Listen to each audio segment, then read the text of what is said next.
If you're over 60 and you keep waking up around 3 a.m. night after night, this is not random. This is not just getting older. And it is not simply your bladder misbehaving.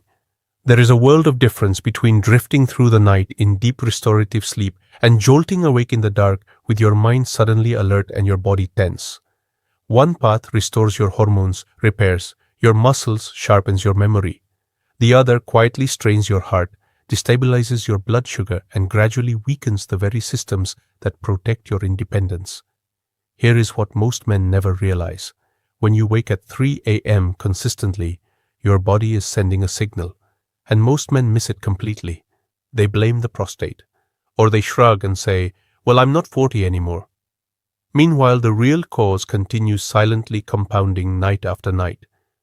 In the next few minutes, I'm going to explain exactly what is happening inside your body at that hour, why it becomes more common after 60, and what small straightforward changes can begin to restore steady sleep. And at the end, I will show you the one habit that almost guarantees a 3 a.m. wake-up. But before we talk about solutions, let me describe what I suspect your nights actually look like. You fall asleep without much trouble. Maybe you're tired from the day. Maybe you even think tonight will be different. Then somewhere between 2:45 and 3:30 a.m. your eyes open. Not gradually, suddenly. Your mind feels strangely alert even though your body is still heavy with sleep. You lie there for a moment, staring at the ceiling, aware of the silence in the house. And then you feel it, the pressure in your bladder. You get up carefully. The room is dark. The floor is cool. You stand there waiting for your stream to start. It hesitates. It feels weaker than it used to. When you finally return to bed, you expect to drift off again. But instead your heart feels slightly faster. Your thoughts begin to move. You turn from one side to the other. Minutes stretch into half an hour. Does this sound familiar? This is not in your head. And it is not simply a normal part of aging that you must accept. In my clinic, this is one of the most common complaints I hear from men between 65 and 75. And here is the twist.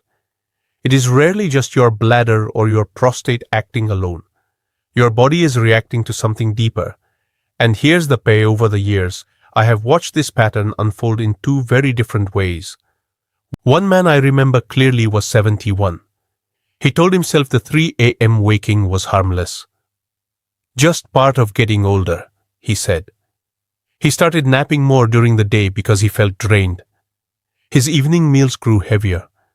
Eventually, his doctor prescribed a sleep aid. Within a year, his energy was lower, his blood sugar numbers were creeping up, and the nightly wake-ups were happening twice instead of once. The problem didn't explode overnight. It accumulated quietly. Another man almost the same age came in with the exact same complaint. But he was curious. He wanted to understand what his body was signaling. We made small adjustments. Nothing extreme. Within weeks he was sleeping longer stretches. Within months his morning energy returned. Today he wakes up refreshed most days of the week. The difference was not genetics. It was not luck. It was information and the decision to act on it. By the time we are finished, you will understand which direction your current pattern is heading. And after seeing hundreds of men go through this, I began to notice a pattern. Art that may surprise you. This pattern can go in two very different directions. In my experience working with men over 60, the 3 a.m. wake-up is rarely an isolated symptom. It tends to travel with other quiet shifts, slightly higher fasting, glucose, subtle weight gain around the midsection, a prostate that feels more sensitive than it did a decade ago, an energy level that no longer feels steady. Research now shows that sleep architecture changes with age. Deep sleep becomes shorter. Light sleep increases in the early morning hours. At the same time, your cortisol rhythm, the hormone that helps you wake up, can become exaggerated. What most doctors don't fully explain is how these two shifts interact with blood sugar regulation and prostate sensitivity. I remember a 72-year-old patient who was convinced his enlarged prostate was the sole cause of his nightly waking. His scans were stable. His medication had not changed. Yet he was up every night at 3:10 a.m. When we looked deeper, his early morning cortisol was spiking and his overnight glucose was dipping.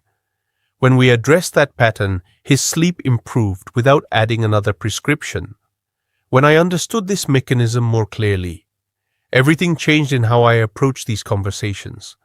To understand why 3 a.m. is so common, we need to look at what your body is doing at that exact hour dot.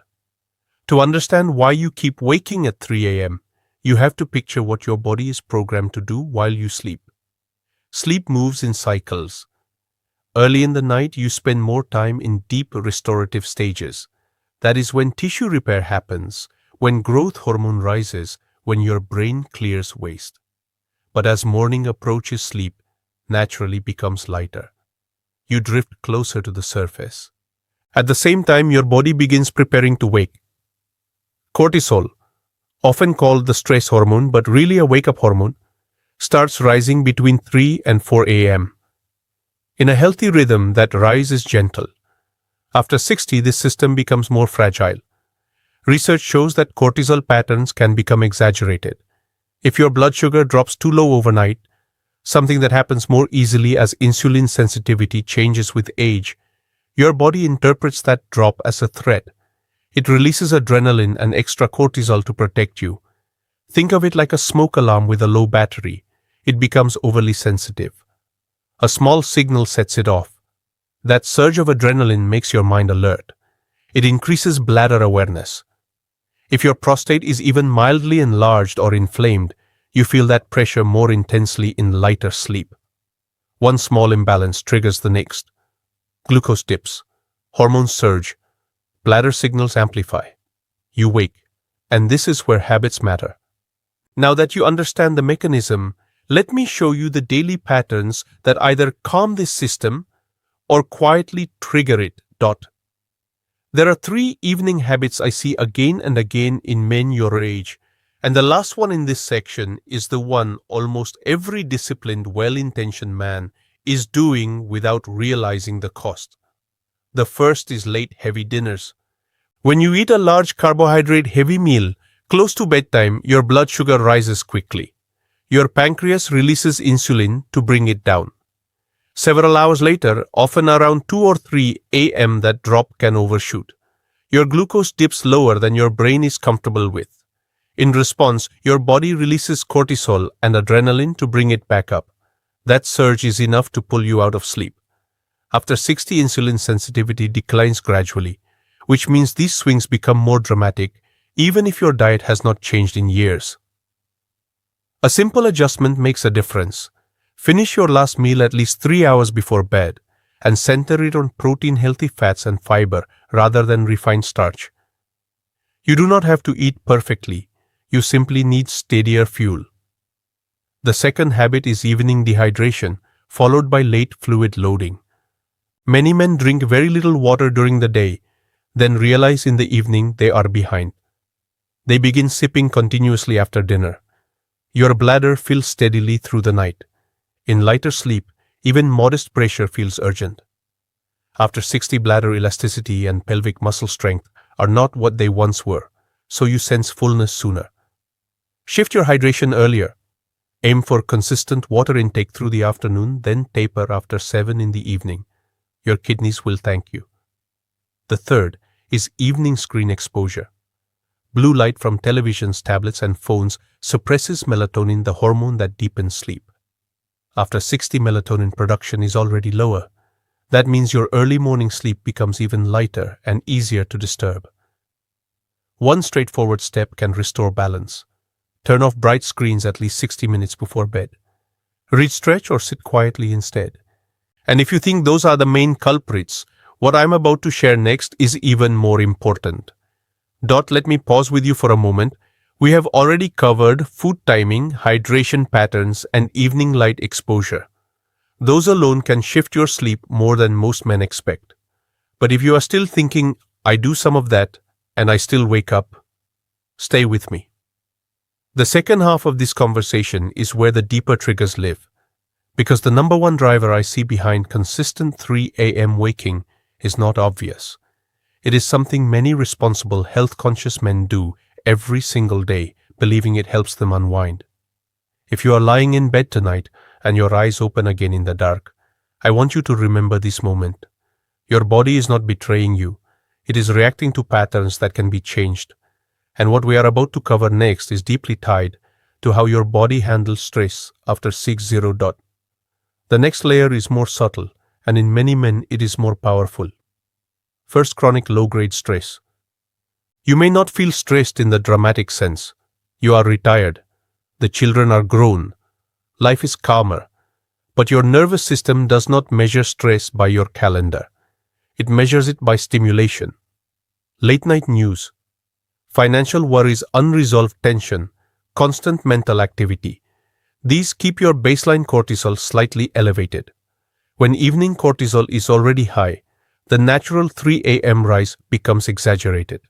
Your brain shifts into alert mode too early. After 60, resilience to stress hormones declines. The buffer is thinner. A simple practice can restore that buffer. 5 minutes of slow breathing before bed, inhaling for 4 counts, and exhaling for 6 signals safety to your nervous system. It is small, but over time it lowers that baseline. I've seen 2 very different outcomes here. One man keeps the television on until he falls asleep, absorbing headlines that quietly agitate him. He wakes at 3 a.m., wired and restless. Another man replaces that hour with dim light, quiet music and breathing practice. Within weeks, his nights grow steadier. The difference is not personality. It is physiology. Second, sedentary evenings. If you sit for hours after dinner, your muscles do not absorb glucose efficiently.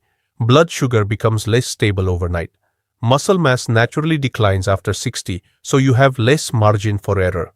A 10-minute walk after dinner improves glucose handling dramatically. It is straightforward. It works. Third, over-reliance on alcohol for sleep. A drink in the evening can feel relaxing. Alcohol initially sedates, but as your liver metabolizes it, your sleep fragments. Around 3 a.m. rebound alertness appears. After 60, alcohol clearance slows and its disrupting effect increases. Try a 30-day alcohol reset. Many men are surprised by how quickly their sleep architecture rebuilds. And now, we arrive at the one habit that in my experience causes more 3 a.m. wake-ups than all the others combined. And now we arrive at the one habit that in my experience causes more 3 a.m. wake-ups than all the others combined. Untreated mild insulin resistance. I'm not talking about diagnosed diabetes. I'm talking about the subtle, gradually accumulating decline in how your cells respond to insulin after 60. Here is what most men never realize. You can be lean active and still have early insulin resistance. When your cells resist, insulin glucose stays in your bloodstream longer after meals, then drops more sharply overnight. Around 3 a.m. that dip can trigger a protective cortisol surge. Your brain senses instability and flips the switch to alert. I remember a 68-year-old man, thin, disciplined, proud of never having blood sugar problems. Yet he woke every night at 3:05 a.m. His labs showed fasting glucose at the high end of normal. When we focused on improving insulin sensitivity, his pattern shifted within weeks. The surprising truth is that this often hides in plain sight. The solution is not extreme dieting. It is strategic support. Build dinner around protein and vegetables. Add resistance training 3 times per week to rebuild muscle, which acts like a sponge for glucose. Step into morning sunlight within 20 minutes of waking to reset your circadian rhythm and improve insulin signaling. Stable blood sugar at night means stable hormones. Stable hormones mean deeper sleep. And deeper sleep restores the energy you feel the next morning. And the science strongly supports what I have seen repeatedly in real men your age. What I have described to you is not theory. Research now confirms what I have observed for years in real men sitting across from me. Multiple sleep studies show that fragmented sleep is strongly associated with insulin resistance, even in individuals who are not diabetic. When blood sugar regulation becomes unstable, nighttime awakenings increase. It becomes a cycle. Poor sleep worsens glucose control. Worsening glucose control further disrupts sleep. quietly, gradually, compounding over time. Endocrinology research also demonstrates that cortisol rhythms shift with age. The early morning rise becomes sharper in some men, particularly those under chronic stress or with metabolic instability. That sharper rise correlates with increased early awakenings. And when it comes to alcohol sleep, laboratory data consistently show that while alcohol may shorten the time it takes to fall asleep, it fragments REM sleep later in the night, often around the 3 to 4 a.m. window. That rebound alertness is measurable. Here is the encouraging part. Lifestyle interventions, including resistance training, evening light reduction, structured breathing practices, and balanced protein intake, have been shown to improve insulin sensitivity and sleep quality within weeks. Your body still has a remarkable capacity to respond. So here is what all of this means for you, starting tonight. Here is the big picture. When you wake at 3 a.m., it is often the result of three forces quietly working together: unstable blood sugar, an exaggerated cortisol rise, and a bladder or prostate that becomes more sensitive in lighter sleep. Calm those forces, and the pattern begins to shift. So start with one small decisive step tonight. After dinner, take a 10-minute walk. Not tomorrow, not next week, tonight. That simple movement improves glucose handling immediately and lowers the chance of a sharp overnight dip. Then choose one additional adjustment for this week. Finish dinner 3 hours before bed and turn off bright screens at least 60 minutes before you lie down. Keep it simple. Small changes done consistently restore rhythm. Now let me be direct with you. There are two types of men watching right now. One closes this conversation, shrugs, and assumes his sleep will sort itself out. 6 months from now, he is more fatigued, more frustrated, and waking more often. The other man takes one step tonight. Within weeks, his nights grow steadier. His mornings feel clearer. After 60, the window for easy reversal is still open, but it does not stay open forever. And I want to leave you with something even more important than sleep advice. I want to speak to you not just as a patient, but as a man who has lived decades, built a life, carried responsibility, and earned the right to feel steady in his own body. You are not the kind of man who ignores signals once he understands them. Waking at 3 a.m. can feel discouraging. It can make you question whether decline is simply inevitable now. I have sat across from men who quietly feared that broken sleep was the first step toward losing their strength, their clarity, even their independence. That fear is heavier than most people admit. But here is the truth, and I say this as a clinical fact, not empty encouragement. It is not too late. Your body still responds. It still adapts. It still has a remarkable capacity to recover when you remove what is harming it and support what protects it. You are not alone in this. Thousands of men your age are making these small shifts and sleeping more deeply because of it. Picture yourself 6 months from now, waking with steadier energy, clearer focus, and fewer interruptions in the night. That future is built on the small decisions you make starting today. If this spoke to you, stay connected. And remember this, your 3 a.m. wake-up is not a curse. It is a message. And now you know how to answer it.